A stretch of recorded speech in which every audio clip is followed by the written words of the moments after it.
সরকার সমালোচনার বিরোধী নয়, তবে তা গঠনমূলক হওয়া প্রয়োজন বলেছেন আওয়ামী লীগের সাধারণ সম্পাদক ওবায়দুল কাদের।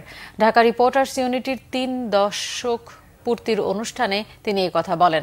ওবায়দুল কাদের বলেন, সমালোচনা শুদ্ধ করে, তাই আওয়ামী লীগ কখনো সমালোচনার বিরোধী নয়।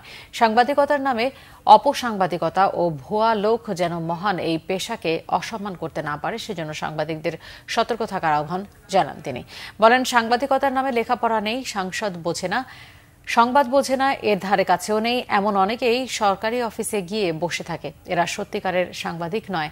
এ ধরনের ভুয়া সাংবাদিকদের ব্যাপারে সতর্ক থাকতে হবে। জানান, ডিজিটাল নিরাপত্তা আইনে কোনো সাংবাদিক যেন অকারণে হয়রানির শিকার না হয়, সে ব্যাপারে সরকার সতর্ক আছে।